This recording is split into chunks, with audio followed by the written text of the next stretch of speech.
Hello everyone, मैं हूं Arun Sharma, commerce hub Udaipur से। और आईटीआर 1 लाइव क्लास में आप सभी का स्वागत। और आज हम लोग यहां पर पढ़ने वाले हैं इनकम टैक्स रिटर्न फाइलिंग और आईटीआर 1 हम लोग भरने वाले हैं। तो सबसे पहले थोड़ा सा मैं आईटीआर 1 के बारे में आपको बता दूं। यहाँ पर आईटीआर 1 ये जो रिटर्न है, ये सैलरीड एम्प्लॉय फाइल करते हैं। जो लोग सैलरीड होते हैं, जिन लोगों को सैलरी से इनकम होता है, वो लोग आईटीआर 1 फाइल करते हैं। साथ में आईटीआर 1 में और तरीके की इनकम भी आप लोग यहाँ पर बता सकते हैं। अगर आपकी किसी एक हाउस प्रॉपर्टी से रेंटल इनकम हो रही है, तब भी आप आईटीआर 1 फाइल कर सकते हैं। आपकी अदर सोर्सेज से अगर कोई इनकम हो रही है, जैसे आपकी इंटरेस्ट इनकम हो रही है, अगर आपका सेविंग बैंक अकाउंट या एफडीआर वगैरह पर आपको इंटरेस्ट की इनकम हो रही है, तो वो तब भी आप आईटीआर 1 फाइल कर सकते हैं। तो चलिए, कैसे हम लोग online income tax return file करते हैं, कैसे ऑनलाइन रिटर्न फाइल किया जाता है, उसके ऊपर आज पूरी लाइव क्लास है। प्रैक्टिकल एग्जांपल लेकर हम लोग ये देखने वाले हैं। इन कभी भी ध्यान दीजिएगा, इनकम टैक्स रिटर्न फाइल करने के लिए आपको जिस वेबसाइट के ऊपर जाना होता है, वो होता है आपका www.incometaxindia.gov.in। तो ये आपको हमेशा ध्यान रखना है। इनकम टैक्स ई फाइलिंग के लिए आपको, आईटीआर फाइलिंग के लिए आपको इनकम टैक्स इंडिया ई फाइलिंग .gov.in पर जाना होता है। तो जब आप इस वेबसाइट पर आ जाते हैं,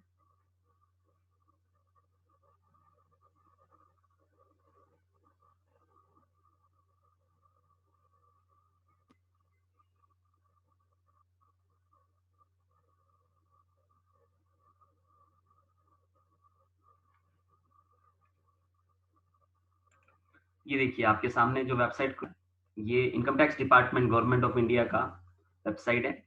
और यहाँ से आप अपना इनकम टैक्स रिटर्न फाइल कर सकते हैं, चाहे आप किसी भी तरीके की इनकम अर्न करते हैं या चाहे आप किसी भी तरीके का आईटीआर फाइल करना चाहते हैं। राइट। अब देखिए, इसमें एक चीज हमेशा ध्यान दीजिएगा, रिटर्न्स जो होते हैं इसके अंदर ऑनलाइन में, जैसा कि हमने लास्ट एक क्लास पढ़ा था, जीएसटीआर 3B फाइल किया था मई महीने का। तो हमने जीएसटीआर 3B जो रिटर्न फाइल किया था, उसमें भी दो सिस्टम आ रहे थे, prepare online and prepare offline. उसी तरह से इनकम टैक्स के रिटर्न भी आप दोनों तरीके से प्रिपेयर कर सकते हैं। आप ऑफलाइन भी प्रिपेयर कर सकते हैं और उससे आप एक्सएमएल फाइल क्रिएट कर सकते हैं और वो आप यहाँ लाकर अपलोड कर सकते हैं। और आप चाहें तो आप ऑनलाइन भी डायरेक्ट अपना रिटर्न प्रिपेयर कर सकते हैं और ऑनलाइन फाइलिंग डायरेक्ट ही आप कर सकते हैं। तो इनकम टैक्स की वेबसाइट पर जब आप आ जाते हैं, ई फाइलिंग वेबसाइट पर जब आते हैं, तो इसमें आपको सबसे पहले क्या करना होता है कि अगर कोई ऐसा आपके पास एसएससी आया है, ऐसा कोई आपके पास बंदा आया है जो फर्स्ट टाइम अपना रिटर्न फाइल करवाना चाहता है, तो सबसे पहली चीज तो ये होनी चाहिए कि पैन नंबर होना कंपलसरी है। यानी बिना पैन कार्ड के आप income tax return ITR file नहीं कर सकते। तो अगर कोई पहली बार कोई बंदा अगर आपसे आईटीआर फाइल करने के लिए आता है, यानी फर्स्ट टाइम अगर कोई एसएससी जिसको अपना टैक्स रिटर्न फाइल करवाना है, वो आपके पास आता है, तो आपको उसे सबसे पहले ई फाइलिंग के लिए रजिस्टर्ड करना होता है। तो देखिए, ये आपके सामने एक बॉक्स आ रहा है यहाँ पर, रजिस्टर्ड योर सेल्फ। ठीक है। तो अगर कोई न्यू पर्सन है जिसने एक भी बार अपना आईटीआर फाइल नहीं किया है, उससे सबसे पहले आपको रजिस्टर्ड करना होता है और उसकी एक आईडी यहाँ पर क्रिएट करनी होती है। तो रजिस्टर्ड में कुछ भी नहीं डालना होता, आपको उसका पैन नंबर डालना होता है, आजकल आधार नंबर डालना होता है और वो वेरीफाई करने होते हैं आपको।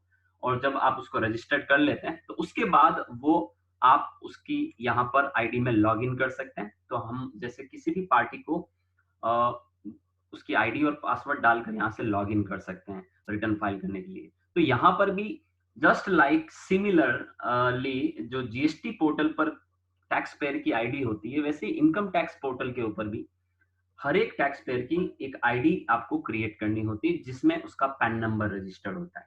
राइट।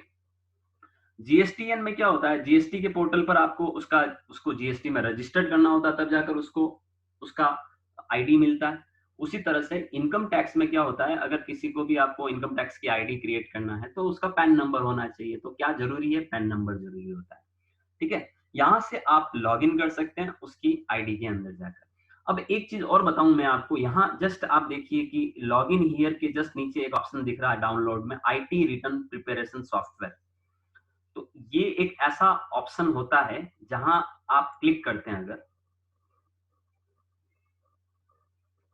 तो आपको सारे के सारे जो रिटर्न्स होते हैं, ठीक है, ये सारे रिटर्न्स देखिए आप जो यहाँ पर आपको बताए गए हैं, जैसे ITR 1, ITR 2, ITR 4, इनके आपको यहाँ पर माइक्रोसॉफ्ट एक्सेल की फाइल यानी रिटर्न प्रिपरेशन सॉफ्टवेयर, यहाँ पर एक्सेल की फाइल भी दे रखी है और जावा की फाइल भी दे रखी है, ठीक है। तो ये आप यहाँ से डाउनलोड कर सकते हैं, इसमें अपना पूरा रिटर्न आप प्रिपेयर कर सकते हैं। उसके बाद आप इसको डायरेक्ट, ये जो फाइल बनती है आपकी, इस फाइल को आप अपलोड कर सकते हैं। चलिए वो भी मैं बताऊंगा आपको कि इसको कैसे आप अपलोड कर सकते हैं। वापस चलते हैं होम टैब पर अपन। तो इस तरह से हम लोग जनरली रिटर्न प्रिपरेशन टूल जो सॉफ्टवेयर होता है, उसको उसकी मदद से भी, जैसे एक्सेल में हम हमारा पूरा रिटर्न प्रिपेयर कर लें फर्स्ट ऑफ ऑल, और उसको प्रिपेयर करने के बाद आप उससे एक्सएमएल फाइल क्रिएट कर लें और एक्सएमएल फाइल को यहाँ पर लाकर अपलोड कर दें अपनी आईडी में जाकर। तो इस तरह से आप अपना रिटर्न फाइल कर सकते हैं। एक ये तरीका होता है, ये आपका वाया एक्सएमएल आप इसको फाइल कर सकते हैं, यानी ऑफलाइन मोड हो गया ये, कि आपको अगर रिटर्न भरने में टाइम लग रहा है, आप एक एक ऑप्शन पर आप अपना अगर आपके पास बहुत सारा स्टैट्स हैं, ठीक है, बहुत सारा डेटाबेस है जिसे आपको डालना है, तो आप ऑनलाइन से ज्यादा बेटर है फिर आप ऑफलाइन में पहले अपना पूरा रिटर्न प्रिपेयर कर लें, उसके बाद आप उसको यहाँ पर अपलोड कर लें उस फाइल को। तो ये एक तरीका होता है। लेकिन जैसे हम अभी ITR 1 भर रहे हैं और हमारा जो ITR 1 है बड़ा बेसिक ITR, जैसे उसमें इंफॉर्मेशन है, तो हम लोग यहाँ पर अब लॉग इन करते हैं सबसे पहले। तो हम सबसे पहला हमारा काम क्या होना चाहिए कि जिस भी पार्टी का आपको यहाँ पर अपना रिटर्न फाइल करना है, सबसे पहले आपको उसकी आईडी में लॉग इन करना पड़ेगा। तो चलिए अपन लॉग इन करते हैं यहाँ से यूजर की आईडी में। जब आप लॉग इन करते हैं तो इसमें आपको हमेशा एक चीज ध्यान दीजिएगा कि इसके अंदर आपको यूजर आईडी डालना होता है। तो आप जैसे कस्टमर का यूजर आईडी डालेंगे तो यूजर आईडी नॉर्मली उसका पैन नंबर होता है,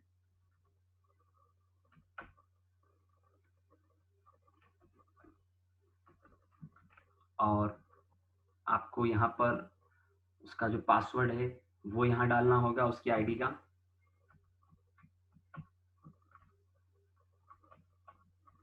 ओके, और यहाँ पर आपको कैप्चा कोड जो ये दे रखा है ये डालना होता है। लॉग इन करिए यहाँ से। अगर आपके पास कैप्चा कोड, अगर आप सपोज यहाँ पर नहीं डालने या इमेज आपको प्रॉपर वे में नहीं दिख रहा है, तो उस केस में फिर आप ओटीपी भी भिजवा सकते हैं उसके रजिस्टर्ड मोबाइल नंबर पर। तो हम लोगों ने कैप्चा कोड डाल दिया है और लॉग इन करते हैं। देखिए ये हम डायरेक्ट आईडी में आ गए हैं, यहाँ पर पार्टी के अकाउंट में आ गए हैं, और ये हमारा जो एसएससी है उसकी आईडी यहाँ पर नजर आ रही है। और अब आपको थोड़ा सा मैं इसमें ये बता दूं कि जब आप किसी भी पार्टी की आईडी में आते हैं और अब आपको रिटर्न फाइल करना है, तो आपको पॉइंट नंबर 3 ई फाइलिंग पर जाना होता है। ठीक है, ई फाइलिंग, और इसमें सबसे पहला ऑप्शन दिख रहा है इनकम टैक्स रिटर्न। ठीक है, तो आपको ई फाइलिंग पर जाना है और इनकम टैक्स रिटर्न पर क्लिक करना है। जब आप इसके ऊपर क्लिक करते हैं तो आपको जैसे पैन नंबर ऑटोमेटिक रिफ्लेक्ट कर रहा है, असेसमेंट ईयर लेना होता है। देखिए अब असेसमेंट ईयर क्या चीज है वो भी आपको समझना है। ये जो असेसमेंट ईयर चल रहा है 2021, ठीक है, तो इस असेसमेंट ईयर में तो वैसे तो कोविड-19 की वजह से सारी की सारी इनकम टैक्स रिटर्न्स की डेट एक्सटेंड कर दी गई है। तो ऐसे केस में जैसे अभी तो आपको बता दूं मैं, 2021 असेसमेंट ईयर के लिए जो आईटीआर फाइलिंग की जो डेट है नॉन ऑडिटेड असेसी के लिए, वो 30 नवंबर कर दी है गवर्नमेंट ने। तो 30 नवंबर तक आपको आईटीआर फाइलिंग करना है नॉन ऑडिटेड असेसी के लिए। जबकि आपको ये भी बता दूं कि जो इससे पहले का जो असेसमेंट ईयर था, असेसमेंट ईयर 1920, ठीक है, हालांकि उसकी ड्यू डेट, कभी भी ध्यान देना, इनकम टैक्स रिटर्न फाइलिंग की जो ड्यू डेट होती है फॉर नॉन ऑडिटेड असेसी, अभी ये एक इंडिविजुअल बंदा है, आप देखिए यहाँ पर उसका, अगर आप यहाँ पर इसका नाम देखें तो इंडिविजुअल है, एक किसी कॉमन पर्सन की हम लोग यहाँ पर, इंडिविजुअल पर्सन की हम लोग यहाँ पर इनकम टैक्स रिटर्न फाइल करने जा रहे हैं। जो सैलरीड इनकम अर्न करता है उस बंदे की हम लोग यहाँ पर इनकम आईटीआर फाइल कर रहे हैं। लेकिन ये आईटीआर हमें प्रीवियस ईयर का फाइल करना, मतलब प्रीवियस ईयर 18-19 का फाइल करना है और जिसका असेसमेंट ईयर क्या है 19-20। ठीक है, तो 18-19 मतलब देखिए असेसमेंट ईयर अगर 19-20 है, अभी कौन सा असेसमेंट ईयर चल रहा है 2021 चल रहा है। ठीक है, इसका मतलब अगर मेरे को 19-20 का असेसमेंट ईयर का रिटर्न फाइल करना है तो इसका 19-20 का असेसमेंट ईयर का अगर मुझे रिटर्न फाइल करना है तो जो ये इनकम है ये कौन से साल में अर्न की गई होगी, कौन से ईयर में आपने ये इनकम अर्न की होगी, 18-19 में अर्न की होगी। अप्रैल 2018 से लगाकर मार्च 2019 तक जितना भी आपने इनकम कमाया होगा उस इनकम का आपको जो असेसमेंट करना होता है उसके फॉलोइंग ईयर में करना होता है। यानी आप लोगों में से कई सारे कॉमर्स के स्टूडेंट होंगे तो आपने इनकम टैक्स में ये टर्म्स पढ़े होंगे, प्रीवियस ईयर में अर्न की गई इनकम का जो रिटर्न फाइल होता है या जो असेसमेंट होता है वो आप उसके अपकमिंग ईयर में करते हैं जिसे हम असेसमेंट ईयर कहते हैं। तो अगर मैं असेसमेंट ईयर 19-20 ले रहा हूं इट मींस ये इनकम इस बंदे ने 18-19 में जो अर्न की है उसका हमें यहाँ पूरा कैलकुलेशन गवर्नमेंट को करके देना है। अगर कोई टैक्स लाइबिलिटी बनती है, अगर कोई टीडीएस कटा है, कोई एडवांस टैक्स आपने पे किया है, वो सारी डिटेल आपको यहाँ पर डालनी पड़ेगी। राइट, तो ये असेसमेंट ईयर 19-20 के लिए हम लोग रिटर्न फाइल कर रहे हैं। तो ये पार्टी का प्रीवियस ईयर का रिटर्न फाइल करना है हम लोगों को, तो हम लोग प्रीवियस ईयर का रिटर्न फाइल कर रहे हैं। अब एक चीज और बता दूं मैं आपको कि इसकी जो ड्यू डेट होती है, अगर असेसमेंट ईयर 19-20 के लिए जो ड्यू डेट होती है वो कब थी, वो ड्यू डेट कब कब होगी, वो आपको करना था जैसे जुलाई 2020 में। ठीक है, तो 19-20 के लिए जो आपका असेसमेंट ईयर है 19-20 सॉरी जुलाई 2019 31 जुलाई 2019 के अंदर ये रिटर्न फाइल करना था, लेकिन इसका ड्यू डेट इन्होंने एक्सटेंड किया। सबसे पहले इन्होंने इसको दिसंबर डाला, फिर उसके बाद इन्होंने 31 मार्च कर दिया था। अभी रिसेंटली नोटिफिकेशन जारी हुआ, ये 31 अगस्त कर दी इसकी ड्यू डेट। यानी जो लोग अपना असेसमेंट ईयर 19-20 के लिए रिटर्न अभी तक फाइल नहीं कर पाए वो लोग अपना 19-20 के लिए रिटर्न फाइल कर सकते हैं 31 अगस्त 2020 तक। तो इतना डिले कर दिया है इस रिटर्न को, तो अब हम यहाँ पर फाइल कर पा रहे हैं। ठीक है, इस रिटर्न को अगर इसमें आपको ये भी बता दूं कि अगर ये रिटर्न के अंदर आपका इनकम अगर टैक्सेबल क्राइटेरिया में आता तो आपको इसमें फिर 1000 रुपीज का लेट फीस भी देना पड़ता। लेकिन अभी जैसे यहाँ पर हमारी पार्टी की इनकम बहुत कम है, हमारी पार्टी का जो इनकम है वो 15,000 पर मंथ सैलरी वाला बंदा है, वो भी कैश सैलरी आती है उसको। यानी टोटल मिलाकर ईयरली कितना अर्न करता है 1,80,000। तो 1,80,000 पे कोई लेट फीस यहाँ पर गवर्नमेंट ने अभी माफ कर दी है, तो कोई लेट फीस इनको पे करनी नहीं है। अब देखिए यहाँ पर हम लोग ये बात करते हैं कि असेसमेंट ईयर ले लिया यहाँ पर, तो अभी जैसे हम तो पिछले साल का रिटर्न फाइल कर रहे हैं, लेकिन इस साल अगर आप किसी का रिटर्न फाइल करते हो, सपोज कोई बंदा आप कोई पर्सन एसएससी आपके पास आता है बोलता है कि मेरा रिटर्न भरना है, तो आप इस साल का भरेंगे तो ये जो साल है असेसमेंट ईयर है आपको क्या लेना है 2021 लेना है, ध्यान देना 2021। ठीक है, और 30 नवंबर तक आप ये रिटर्न फाइल कर सकते हैं करंट ईयर के, ध्यान दीजिए। ठीक है, अब इसके बाद जो सेकंड नंबर आता है वो आता है आईटीआर फॉर्म नंबर। तो कौन सा आईटीआर फाइल करना है, तो देखिए ये सारे के सारे जो आईटीआर हैं, सारे आईटीआर आपके जो इंडिविजुअल्स वगैरह के लिए ये सारे आईटीआर यहाँ पर अवेलेबल है। तो ऐसे केस में हम जो आईटीआर 1 फाइल करेंगे सैलरीड एम्प्लॉय के लिए। ठीक है, तो आज हमारा जो टॉपिक है वो है आईटीआर 1। ठीक है, यहाँ पर आप अपना फॉर्म नंबर ले लीजिए। अब बात आती है फाइलिंग टाइप की, आप कौन सा फाइल कर रहे हैं। तो देखिए अब आप आईटीआर 1 फाइल कर रहे हैं तो ये ओरिजिनल भी हो सकता है, यानी फर्स्ट टाइम भरने वाला भी हो सकता है, और ऐसा भी हो सकता है कि आपने ओरिजिनल भरा हो लेकिन आपको कोई नोटिस आया हो उसमें कोई करेक्शन करनी है आपको, तो आप रिवाइज रिटर्न भी फाइल कर सकते हैं। तो ऐसे केस में आप ये क्लिक कर लीजिए यहाँ पर सबमिशन मोड, ये इंपॉर्टेंट ऑप्शन होता है। मैंने जैसा अभी आपको इस अभी आईडी में एंटर होने से पहले बताया था कि अगर आपने एक्सेल या आपने जावा में कोई फाइल प्रिपेयर किया है, एक्सएमएल उससे प्रिपेयर किया था, आप यहाँ अपलोड कर सकते हो उस एक्सएमएल फाइल को, तो डायरेक्ट आपका सारा का सारा डेटा सॉफ्टवेयर अपलोड कर देगा। लेकिन अगर आप ऑनलाइन ही प्रिपेयर करना चाह रहे हैं और सबमिट करना चाह रहे हैं तो आप ये ऑप्शन लेंगे प्रिपेयर एंड सबमिट ऑनलाइन। तो चलिए हम लोग यहाँ पर प्रिपेयर एंड सबमिट ऑनलाइन ले लेते हैं। ठीक है, जैसे ही हमने ये सारी जैसे ही प्रिपेयर एंड सबमिट ऑनलाइन ले लिया तो यहाँ पर आप देख सकते हैं कि सारी की सारी डिटेल्स आपको यहाँ पर कुछ डिटेल्स आपको आईटीआर फॉर्म्स में प्रीफिल्ड आएगी जो कि यहाँ पर बताई गई है। प्रीफिल्ड का मतलब होता है पहले से भरी भरी डिटेल्स जो आपको आईटीआर, जब आपका जैसे आप यहाँ कंटिन्यू करोगे और आपका जो पूरा फॉर्म ओपन होगा तो इसमें कुछ डिटेल आपकी पहले से ही प्रीफिल्ड आएगी।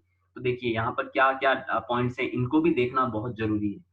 पैन नंबर आपका ऑटोमेटिक, जैसे ही पैन नंबर देखिए पैन नंबर आपका ऑलरेडी रजिस्टर्ड है इसलिए तो आप इस आईडी में आए हैं। तो पैन आपका जो बेसिक डिटेल है, नेम, आपका डेट ऑफ बर्थ, ये सारा प्रीफिल होगा पेन के डेटाबेस से, यानी जो पेन नंबर है उसके डेटाबेस से ये सारी चीजें ऑटोफिल हो जाएगी, प्रीफिल होगी। Address, Aadhaar number, mobile number, email ID भी आपका प्रीफिल हो जाएगा। ई फाइलिंग प्रोफाइल आपका कैचअप कर लेगा। अगर आपने ये सारी चीजें आपने अपनी प्रोफाइल मतलब अपनी आईडी बनाते वक्त डाली थी, आपने आधार लिंक करवाया था, मोबाइल नंबर, ईमेल आईडी, सारी चीजें ऑटोमेटिक आ जाएगी।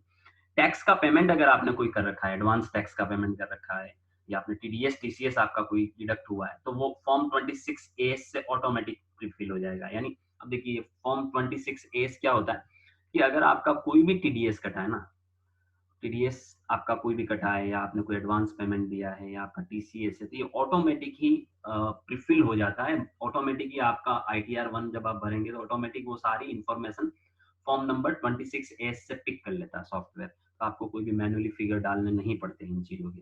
ठीक है, आगे इस पे डिस्कस करेंगे फॉर्म 26A पे जब रिटर्न के अंदर हम चलते हैं। तो अभी आगे बढ़ते हैं। Salary, income, allowances, deductions shall be prefilled from annexure second of form 24Q।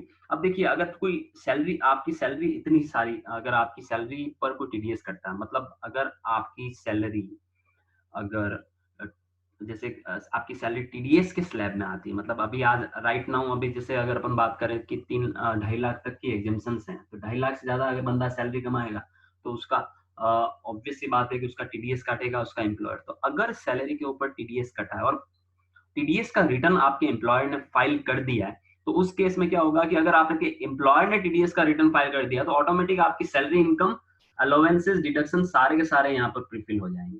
तो ये ध्यान दीजिएगा, जिन लोगों का सैलरी पर टीडीएस कटता है उसकी सैलरी की detail, allowances, deductions, perquisites, leave of salary, सारी की सारी चीजें ऑटो फिल्ड हो जाती है। उसको मैन्युअली फिगर आउट नहीं करने पड़ते हैं सारी चीजें। क्योंकि एक चीज तो हमेशा नोट कर दीजिएगा आप लोग सारे लोग, कि जिस भी तरीके की इनकम पर टीडीएस डिडक्ट होता है, ठीक है, टैक्स डिडक्टेड एट सोर्स, या टीसीएस डिडक्ट कलेक्ट होता है, सारी की सारी इंफॉर्मेशन आपको यहाँ पर शो करनी पड़ती है। आप किसी भी इंफॉर्मेशन को हाइड नहीं कर सकते जिसके ऊपर टीडीएस कटा है, आप छुपा ही नहीं सकते हैं, क्योंकि वो ऑटोमेटिक रिफ्लेक्ट करेगी वो सारी चीजें। तो ऐसे केस में टैक्स डिपार्टमेंट, अगर आपने वो चीज नहीं बताई जिस पे टीडीएस कटा है, जैसे आपने इंटरेस्ट पर टीडीएस कटा है और आपने शो ही नहीं किया उसको, और इंटरेस्ट इनकम को शो नहीं किया, तो आपको 101% नोटिस आने वाला है। ठीक है, क्योंकि ये सारी की सारी आज की तारीख में सारी चीजें जो होती है, ये सारी मतलब ई असेसमेंट होना चालू हो गया है, सॉफ्टवेयर से ही असेसमेंट होता है। तो टेक्निकल एरर जितनी भी होती है ना, तो वो सारे मैनुअल टेक्निकल एरर की वजह से नोटिस जनरेट होता है। तो ऐसे केस में ये तो डैम श्योर है कि अगर टीडीएस डिडक्ट हुआ है किसी भी प्रकार की इनकम पर, और वो इनकम आपने अपने इनकम टैक्स रिटर्न में नहीं शो की, तो 101% आपको नोटिस सर्व होगा इनकम टैक्स डिपार्टमेंट के द्वारा, और आपको फिर उस केस में रिवाइज रिटर्न फाइल करना पड़ेगा अगर आपने चूक कर दी या आपने जानबूझकर वो चीज को छोड़ा है। तो ये वो इनकम आप कभी हाइड नहीं कर सकते जिस इनकम पर टीडीएस कटा है। तो अगर ऐसे केस में अगर आपकी सैलरी इनकम पर भी टीडीएस कटा है तो आप उसको हाइड नहीं कर सकते, और वो वैसे भी ऑटो प्रीफिल हो जाएंगे, वो सारे डिटेल ऑटोमेटिक सॉफ्टवेयर पिक कर लेगा यहाँ से। उसी तरह से हाउस प्रॉपर्टी से अगर कोई आपकी, जैसे टाइप ऑफ हाउस प्रॉपर्टी, आपके पास कैसी हाउस प्रॉपर्टी है उसकी डिटेल अगर आपने पहले कोई रिटर्न फाइल किया था, लास्ट आईटीआर फाइल किया था, उससे वो पिक कर लेगा सॉफ्टवेयर ऑटोमेटिकली। अगर हाउस प्रॉपर्टी की कोई इनकम होती है तो अगर आपका फॉर्म 26 में वो इनकम आपने फॉर्म 26 से वो ऑटोमेटिकली आप रिफिल कर देगा। मतलब हाउस प्रॉपर्टी से अगर आपको कोई इनकम होती है और आप उस इनकम पर टीडीएस डिडक्ट करते, मतलब सामने वाला जो आपका, जैसे रेंटल प्रॉपर्टी, सपोज आप रेंटल इनकम है आपकी, सपोज आपकी काफी सारी शॉप्स हैं, कमर्शियल शॉप्स हैं, आपने उन सारी शॉप्स को किराए पर चढ़ा रखा है, और जो आपके टेनेंट हैं, जो किराएदार हैं, उन्होंने उसमें से टीडीएस डिडक्ट किया है, तो वो आपका फॉर्म 26A में शो होगा और वो इनकम ऑटोमेटिकली ये सॉफ्टवेयर पिक कर लेगा। मतलब देखिए कोई भी ऐसी इनकम आप यहाँ नहीं छुपा पाएंगे जिस पर टीडीएस कटा है या जो फॉर्म 26A में रिफ्लेक्ट हो रही है। इंटरेस्ट इनकम को भी आप नहीं छुपा पाएंगे, ठीक है, वो 26A में आ जाएगी, वो प्रीफिल हो जाएगी ऑटोमेटिकली। इनकम टैक्स रिफंड वगैरह पर कोई इंटरेस्ट बनाया तो वो ऑटोमेटिकली यहाँ पर वो डिटेल आ जाएगी। अगर आपका कोई रिफंड था, रिफंड में डिले किया इनकम टैक्स डिपार्टमेंट ने और आपको कोई इंटरेस्ट दिया है तो वो इंटरेस्ट ऑटोमेटिक आ जाएगा। आपको कोई टैक्स रिलीफ मिल रहा है अंडर सेक्शन 89 के, तो वो आपको ऑटोमेटिकली फॉर्म 24Q से यहाँ पर आ जाएगा। टीडीएस के लिए रिटर्न होता है, ध्यान दीजिएगा। बैंक डिटेल अगर आपने लास्ट आईटीआर में प्रोवाइड की, यानी आपने पहले भी आईटीआर फाइल कर रखा है और आपने बैंक डिटेल दे रखी है, तो वो ऑटोमेटिक आ जाएगी बैंक डिटेल, और आप फर्स्ट टाइम फाइल कर रहे हो तो आपको ये डालनी पड़ेगी, ध्यान दीजिएगा। ठीक है, और इस तरह से ये सारी की सारी जो चीजें हैं, ये सारी चीजें आपकी ऑटोमेटिकली प्रीफिल्ड होकर आएगी। तो ये यहाँ पर इन्होंने बताया है। हम कंटिन्यू करते हैं यहाँ से।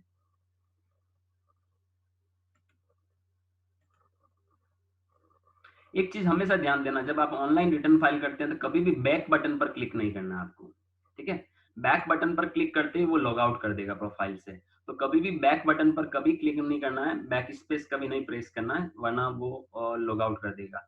तो ऐसे केस में ये देखिए, जैसे हमने यहाँ पर कंटिन्यू किया, नेक्स्ट किया, तो हमारा ITR-1 यहाँ पर असेसमेंट ईयर 1920 के लिए ओपन हो गया। इस तरह से ये ITR-1 दिखता है, यहाँ पर कॉलम वाइज दिखता है आपको। अगर आप इसको पीडीएफ फॉर्मेट में देखोगे तो ये कंटिन्यूअसली जितने भी कॉलम है ये सारे एक लंबे से फॉर्मेट में आपको नजर आएंगे। लेकिन यहाँ पर आपको ये सारे टैब्स के अकॉर्डिंग दिखते हैं। जैसे कि हम वर्ड, एक्सेल, पावर पॉइंट चलाते हैं, टैब्स होता है, तो टैब वाइज आपको दिखता है। तो अलग अलग टैब में अलग अलग इन्फॉर्मेशन हम लोगों को प्रोवाइड करना होता है। ठीक है, यहाँ पर देखिए बता रखा है कि ITR-1 सहज फॉर्म होता है। ठीक है, और ये सहज कहते हैं इसको अपन लोग ITR-1 को, और ये यहाँ पर साफ तौर पे बता रखा है कि ये किसे फाइल करना होता है। आप लोग ये ध्यान से देखिएगा, ITR-1 ऐसे इंडिविजुअल को फाइल करना होता है जो रेसिडेंट होता है।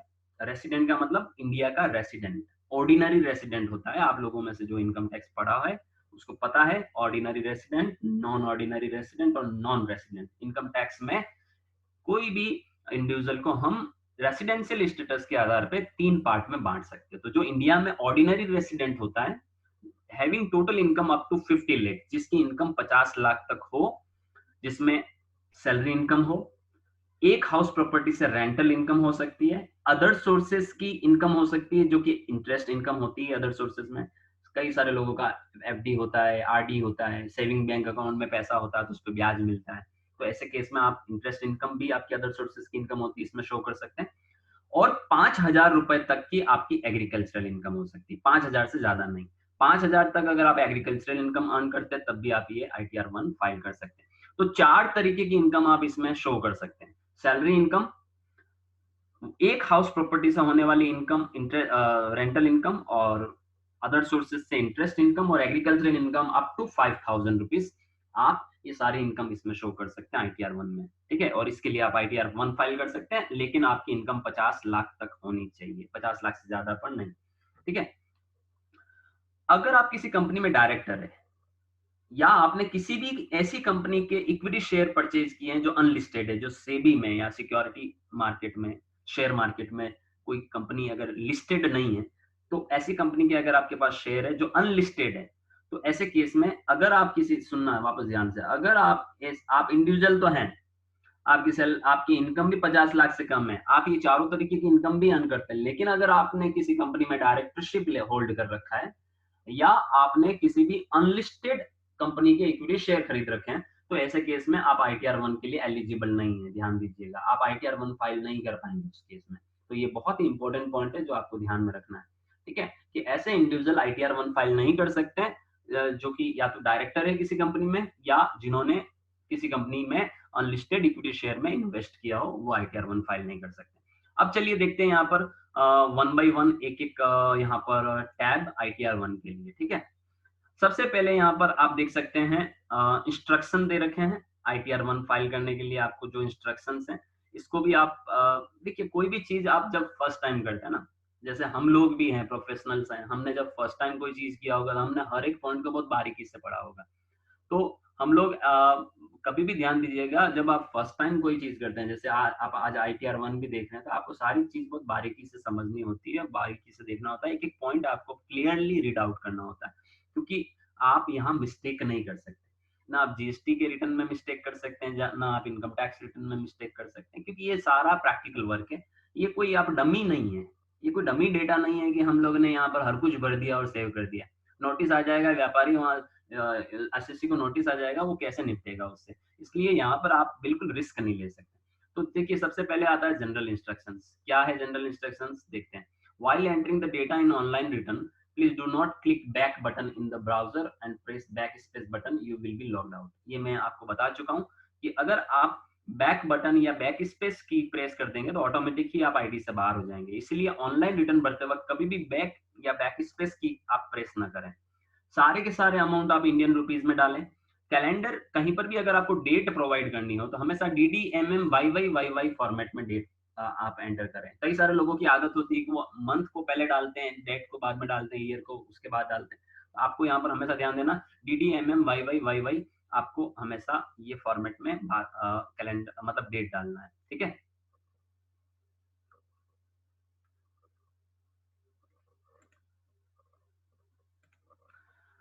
उसके अलावा जितने भी ग्रे फील्ड हैं वो या तो ऑटो फील्ड होंगे या नॉन एडिटेबल होंगे, यानी जितने भी ग्रे कॉलम आएंगे उसमें या तो डेटा पहले से फिल्ड अप होगा या फिर उसमें आप एडिट नहीं कर सकते, ठीक है।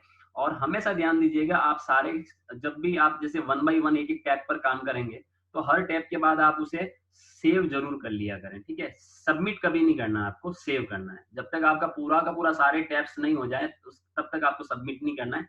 सेव की प्रैक्टिस जरूर रखें, क्योंकि अगर आप सपोज देखिए आप अगर मैं आज अभी आपको ITR 1 बढ़ना सिखा रहा हूँ तो मैं आपको सारे ऑप्शन डिस्कस कर रहा हूँ, हो सकता है मुझे कहीं बहुत ज्यादा टाइम स्टे करना पड़ जाए समझाते वक्त। तो ऐसे केस में ज्यादा टाइम के बाद क्या होता है, सेशन ऑटोमेटिक लॉग आउट हो जाता है। तो ऐसे केस में आपने जो डेटा भरा हुआ है और आपने उसे सेव ड्राफ्ट नहीं किया तो डेटा वापस आपको दोबारा डालना पड़ता है। तो ऐसे केस में एक प्रैक्टिस रखें हमेशा कि आप फ्रिक्वेंटली अपने काम को सेव करें। सेव ड्राफ्ट ऑप्शन का जरूर जरूर आप लोग यूज करें, ठीक है। और जो ड्राफ्ट में आपने डेटा सेव किया हुआ वो 30 डेज तक वो वहीं आपका अवेलेबल रहता है। तो ऐसे में जैसे आज आपने मान लो 3 कॉलम पूरे कर लिए और आपको लगता है कि अब बाकी के कॉलम मैं कल पूरे करूंगा, तो आप उसके बाद बाकी के कॉलम ही आपको दूसरे दिन जाकर फुलफिल करने होते हैं, ठीक है। उसके अलावा अगर आपको कोई जैसे ITR भरते वक्त किसी इंफॉर्मेशन की कोई नई रो ऐड करनी है तो आप ऐड बटन पर क्लिक कर लीजिए, ठीक है। और कोई रो डिलीट करना है तो डिलीट कर सकते हो। अननेसेसरी ब्लैंक रो नहीं रखना है इसलिए डिलीट कर दो, ब्लैंक रो रखनी नहीं है आपको। ये सारी इंफॉर्मेशन आपको डालनी है। आधार नंबर है तो आप जो आधार नंबर आपने जैसे आधार नंबर आप डालते हैं जब आधार एनरोल्ड करते हैं आप, तो ये आधार एनरोलमेंट के बारे में बता रखा है कि आपको पूरा का पूरा नंबर डालना है वहाँ पर। तो चलिए ये तो सबसे स्टार्टिंग में हो जाता है कि सारे के सारे आज की तारीख में कोई नया एसएससी तो वो अपना आधार नंबर वहीं डाल ही देता है। और हमेशा ध्यान देना कभी भी रिटर्न वेरीफाई करने से पहले आपको सबमिट करना होता है, तो सबमिट पहले करेंगे उसके बाद आप वेरीफाई कर पाएंगे, ठीक है। तो ये हमारा फर्स्ट ऑप्शन है। तो फर्स्ट ऑप्शन में तो सिर्फ इंस्ट्रक्शंस दे रखे हैं तो इसको हमने पढ़ लिया है। अब हम पार्ट ए पर चलते हैं। सबसे पहला पार्ट ए, जनरल इंफॉर्मेशन।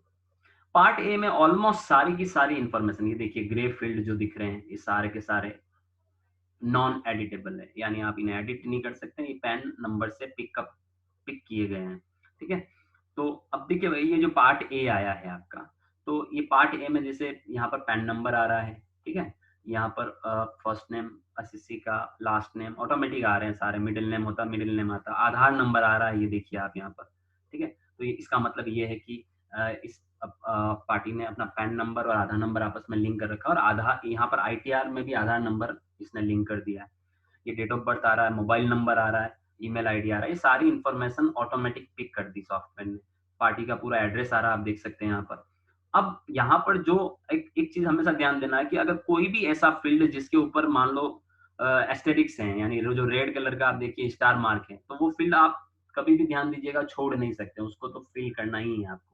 तो ऐसे केस में आप देख सकते हैं कि जो जनरल इंफॉर्मेशन मुझे डालनी है तो जनरल इंफॉर्मेशन में मेरा मैक्सिमम जो डेटाबेस है वो ऑटोमेटिक पेन से ही पिक कर लिया गया है। अब मुझे नेचर ऑफ एम्प्लॉयमेंट डालना है, ध्यान दीजिए। तो ये एक इंपॉर्टेंट पॉइंट हो जाता है कि अगर आप सैलरीड हैं तो फिर आपको ये बताना पड़ेगा कि आपको जो सैलरी मिल रही है वो कौन सी तरीके की एम्प्लॉयर से मिल रही है। क्या आप गवर्नमेंट एम्प्लॉय हैं, क्या आप पब्लिक सेक्टर अंडरटेकिंग में काम करते हैं PSU में, या आप पेंशनर है आपको पेंशन इनकम मिल रही है।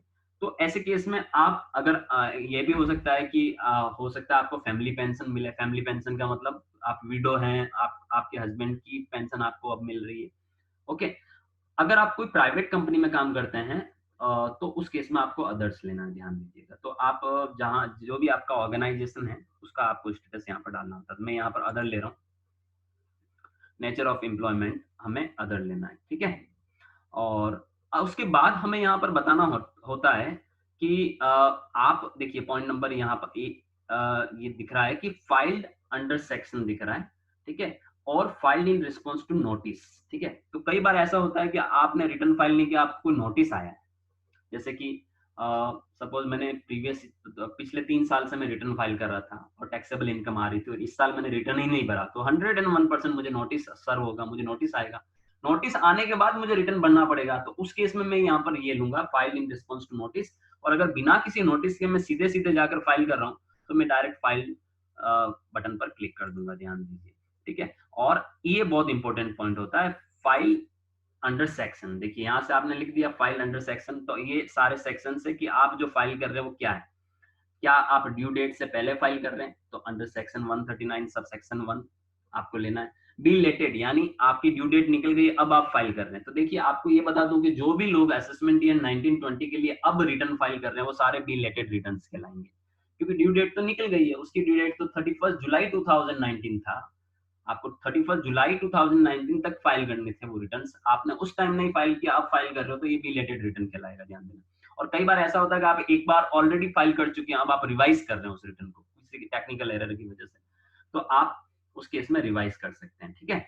और तो ये आपको ये ध्यान रखना कि डिले रिटर्न फाइल कर रहे हैं, उस केस में आप आफ्टर कंडोनेशन ऑफ डिले कि डिले हो गया था, रिटर्न आपका नोटिस आ गया, अब आप उसके केस में भर रहे हैं, तो ये आप कर सकते हैं यहाँ पर। तो आपको अभी जैसे हमेशा ध्यान देना ड्यू डेट से पहले, अभी जैसे 2021 के लिए अपन भरेंगे तो हम लोग बिफोर ड्यू डेट डालेंगे, और 1920 के लिए अगर हम लोग फाइल करेंगे तो हम लोग बी लेटेड डालेंगे यहाँ पर। तो अंडर सेक्शन 139 सब सेक्शन 4 में ये रिटर्न आपको बी लेटेड में डालना है, ध्यान देना, ठीक है। और इसके अलावा यहाँ पर देखिए ये रिसिप्ट नंबर वगैरह कुछ ये सारे ग्रे फील्ड है, ये एडिटेबल नहीं है, इसमें आपको कुछ भी नहीं करना है। तो ये जो आपने इंफॉर्मेशन भर दी है, इस इंफॉर्मेशन को आप यहाँ से सेव ड्राफ्ट कर दीजिए, ये सेव ड्राफ्ट। सेव की प्रैक्टिस जरूर रखिए। तो ये इंफॉर्मेशन आपने सेव कर दी है, अब आप यहाँ से आगे computation of income and tax पे चलते हैं।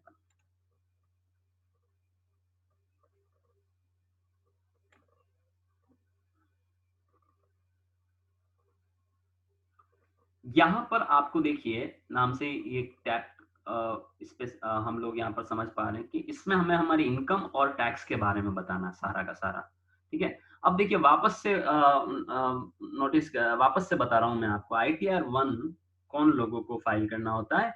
ITR 1 जो सैलरीड एम्प्लॉय होते हैं, जिनकी 50 लाख से कम की इनकम होती है, सैलरीड इनकम हो या एक हाउस प्रॉपर्टी से होने वाली रेंटल इनकम हो या आपकी अदर सोर्सेज में कोई इंटरेस्ट की इनकम हो, तो वो लोग ITR 1 फाइल करते हैं। या फिर आपकी 5000 से कम एग्रीकल्चरल इनकम एग्जेम्प्टेड इनकम हो, तो उस केस में आपको ITR 1 फाइल करना होता है, ठीक है। अब हमें यहाँ पर सारे के सारे हमारी जो इनकम है और जो उसके ऊपर जो टैक्स है उसकी कंप्यूटेशन यहाँ पर डालनी होती है।